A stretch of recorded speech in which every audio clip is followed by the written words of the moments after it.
രാജ്യത്ത് കോവിഡ് കേസുകൾ വീണ്ടും ഉയർന്നു. രാജ്യത്ത് നിലവിൽ 2710 പേർ കോവിഡ് ബാധിതരായെന്നും സജീവ കേസുകൾ കേരളമാണ് മുന്നിലെന്നും കേന്ദ്ര ആരോഗ്യ കുടുംബക്ഷേമ മന്ത്രാലയം പുറത്തുവിട്ട കണക്കുകളിൽ വ്യക്തമാകുന്നു. സംസ്ഥാനം തിരിച്ചുള്ള കോവിഡ് റിപ്പോർട്ട് പ്രകാരം മഹാരാഷ്ട്രയും ഡൽഹിയുമാണ് തൊട്ടുപിന്നിൽ. 1147 കോവിഡ് കേസുകളാണ് കേരളത്തിൽ റിപ്പോർട്ട് ചെയ്യപ്പെട്ടിരിക്കുന്നത്. മഹാരാഷ്ട്രയിൽ 424 പേർക്കും ഡൽഹിയിൽ 294 പേർക്കും ഗുജറാത്തിൽ 223 പേർക്കും തമിഴ്നാട്ടിലും കർണാടകയിലും 148 പേർക്കും പശ്ചിമ ബംഗാളിൽ 116 പേർക്കും കോവിഡ് രോഗം സ്ഥിരീകരിച്ചിട്ടുണ്ട്. 2025 ജനുവരി മുതലുള്ള കണക്കുകൾ പ്രകാരം രാജ്യത്ത് 22 പേരാണ് കോവിഡ് ബാധിച്ച് മരിച്ചിരിക്കുന്നത്. മഹാരാഷ്ട്രയിലാണ് ഏറ്റവും കൂടുതൽ കോവിഡ് മരണങ്ങൾ റിപ്പോർട്ട് ചെയ്തിരിക്കുന്നത്. 7 പേരാണ് മഹാരാഷ്ട്രയിൽ കോവിഡ് ബാധിച്ച് മരിച്ചിരിക്കുന്നത്. കേരളത്തിൽ 5 പേരും ഡൽഹിയിൽ 2 പേരും കോവിഡ് ബാധിച്ച് മരിച്ചു. കോവിഡ് കേസുകളിലെ പെട്ടെന്നുണ്ടായ വർധനവ് കാരണം നിരീക്ഷണം ശക്തമാക്കാനും ആരോഗ്യ പ്രോട്ടോക്കോളുകൾ പാലിക്കുന്നുവെന്ന് ഉറപ്പുവരുത്തുന്നതിനും സർക്കാർ നടപടികൾ സ്വീകരിച്ചിട്ടുണ്ട്. സംസ്ഥാനങ്ങൾ കോവിഡ് പരിശോധനയും വർദ്ധിപ്പിച്ചിട്ടുണ്ട്. ഇന്ത്യയിൽ സജീവമായ COVID-19 കേസുകൾ 2710 ഉയർന്നു. ഇതിൽ ഏറ്റവും കൂടുതൽ കേസുകൾ കേരളത്തിലാണെന്ന് ആരോഗ്യ കുടുംബക്ഷേമ മന്ത്രാലയത്തിന്റെ ഏറ്റവും പുതിയ കണക്കുകളും വ്യക്തമാക്കുന്നുണ്ട്. മാസങ്ങളുടെ ഇടവേളകൾക്ക് ശേഷം ഇന്ത്യയിൽ കൊറോണ വൈറസ് കേസുകൾ വർദ്ധിച്ചുകൊണ്ടിരിക്കുകയാണ്. മെയ് 25 അവസാനിച്ച ആഴ്ചയിൽ കോവിഡ് കേസുകൾ 5 ഇരട്ടിയായി വർദ്ധിച്ച് 1000 കടന്നിരിക്കുന്നുവെന്നാണ് കണക്കുകൾ വ്യക്തമാക്കുന്നത്. കേരളത്തിൽ 1147 കേസുകളും മഹാരാഷ്ട്രയിൽ 424 ഡൽഹിയിൽ 294 ഗുജറാത്തിൽ 223 എന്നിവയും തൊട്ടു പിന്നിലായി തന്നെ നിൽക്കുന്നു.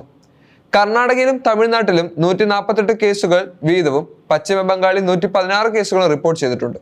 കഴിഞ്ഞ 24 മണിക്കൂറിനുള്ളിൽ 7 മരണങ്ങൾ കൂടി റിപ്പോർട്ട് ചെയ്യപ്പെടുകയും ചെയ്തു. ഇതോടെ ഈ വർഷത്തെ ആദ്യ 5 മാസങ്ങളിൽ മരണസംഖ്യ ഏകദേശം 22 കഴിഞ്ഞു.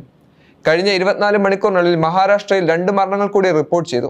ഡൽഹി, ഗുജറാത്ത്, കർണാടക, പഞ്ചാബ്, തമിഴ്നാട് എന്നിവിടങ്ങളിൽ ഓരോ മരണവും റിപ്പോർട്ട് ചെയ്തിട്ടുണ്ട്. 2 പുതിയ മൈക്രോൺ വകഭേദങ്ങൾ LF7ഉം NB1.8ഉം കോവിഡ് കേസുകളിലെ ഈ പെട്ടെന്നുള്ള വർധനവിന് കാരണമാകുന്നുവെന്ന് വിശ്വസിക്കപ്പെടുകയും ചെയ്യുന്നു. എന്നിരുന്നാലും JN1 രാജ്യത്ത് പ്രബലമായി തരംഗം തുടരുകയാണ്. COVID-19 കേസുകൾ വീണ്ടും ഉയർന്നതിന്റെ ലക്ഷണങ്ങൾ കാണിക്കുന്നതിനാൽ ഇന്ത്യയിൽ പൗരന്മാർക്ക് ആവശ്യമായ വാക്സിൻ ശേഖരം ഉണ്ടെന്നും ആവശ്യമെങ്കിൽ മറ്റു രാജ്യങ്ങളിലേക്കുള്ള കയറ്റുമതിയെ പിന്തുണയ്ക്കുമെന്നും സർക്കാർ വൃത്തങ്ങൾ ഉറപ്പു നൽകുകയും ചെയ്തു. മെയ് 27 വരെ ഏകദേശം 1010 സജീവ കേസുകൾ രേഖപ്പെടുത്തിയിട്ടുണ്ടായിരുന്നു. നോയിഡ, ലക്നൗ, കർണാടക, മുംബൈ, അരുണാചൽ പ്രദേശ്, വാരണാസി എന്നിവിടങ്ങളിൽ നിന്നും പുതിയ അണുബാധകൾ റിപ്പോർട്ട് ചെയ്യപ്പെടുകയും ചെയ്തു. ഇത് മറ്റൊരു സാധ്യതയുള്ള വർധനവിനെ കുറിച്ചുള്ള ആശങ്കകൾ ഉയർത്തുന്നു.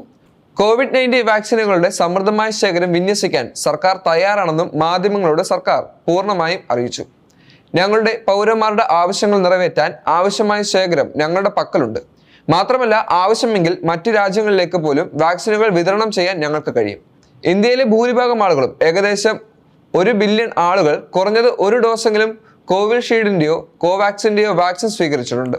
സെറം ഇൻസ്റ്റിറ്റ്യൂട്ട് ഓഫ് ഇന്ത്യ ആസ്ട്രാസെനക്കയുടെ ലൈസൻസോടെ നിർമ്മിച്ച കോവിഷീൽഡ് ആവശ്യകത കുറഞ്ഞതിനാൽ 2021 ഡിസംബറിൽ ഉൽപാദനം നിർത്തി. അതുപോലെ Indian Council of Medical Research, National Institute of വൈറോളജിയുമായി സഹകരിച്ച് ഭാരത് ബയോടെക് വികസിപ്പിച്ചെടുത്ത ഇന്ത്യയിലെ ആദ്യത്തെ തദ്ദേശീയ COVID-19 വാക്സിനായ കോവാക്സിൻ 2022 തുടക്കത്തിൽ ഉൽപാദനം നിർത്തിയിരുന്നു. പ്രവചനാതീതമായ സീസൺ രീതിയിലുള്ള ശ്വാസകോശ സംബന്ധമായ അസുഖങ്ങളാണ് ഈ വർധനവിന് കാരണമെന്നും ഡോക്ടർമാർ പറയുന്നു. ആഗോള ആരോഗ്യ അധികൃതർ മുൻകാല അണുബാധകളിൽ നിന്നും വാക്സിനേഷനുകളിൽ നിന്നുമുള്ള സംരക്ഷണം കുറയ്ക്കുന്നതിലേക്ക് വിരൽ ചൂണ്ടുകയും ചെയ്യുന്നു. ഇത് പ്രാദേശിക വർധനവിന് കാരണമാകാം. ഇന്ത്യയിൽ നിലവിൽ പ്രചാരത്തിലുള്ള പ്രബലമായ സ്ട്രെയിനുകളിൽ LF7, XFG, JN1 എന്നിവയാണ്.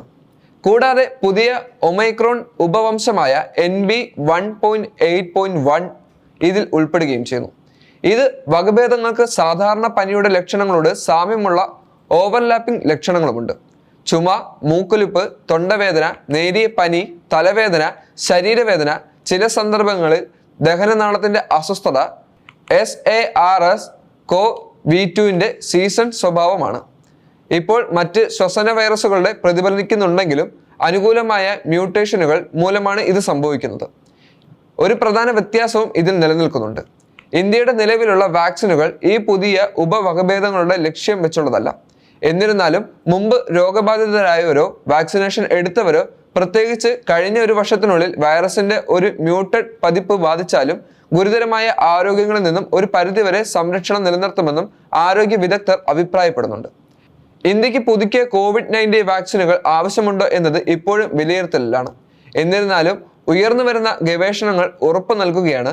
നേച്ചർ ഇമ്മ്യൂണിജിയയിൽ പ്രസിദ്ധീകരിച്ച അരിസോണ ഹെൽത്ത് സയൻസ് സർവകലാശാലയുടെ സമീപകാല പഠനത്തിൽ ഡെൽറ്റ, ഒമൈക്രോൺ പോലുള്ള പുതിയ വകഭേദങ്ങൾക്കെതിരെ പോലും മുൻകൂർ വാക്സിനേഷൻ ശക്തമായ രോഗപ്രതിരോധ സംരക്ഷണത്തിന് നൽകുന്നുണ്ടെന്ന് ഉറപ്പു നൽകുന്നു. വേരിയന്റ് നിർദ്ദിഷ്ട ആന്റിബോഡികൾ ഉൽപ്പാദിപ്പിക്കുന്നതിനുള്ള ശരീരത്തിന്റെ കഴിവ് ഇത് കുറിക്കുകയും ചെയ്യുന്നു. പക്ഷേ വാക്സിനേഷൻ എടുത്ത വ്യക്തികൾക്ക് ഒരിക്കലും വാക്സിനേഷൻ എടുക്കാത്തവരെ അപേക്ഷിച്ച് കൂടുതൽ ശക്തമായ രോഗപ്രതിരോധ പ്രതികരണം ലഭിച്ചു എന്ന് വരില്ല.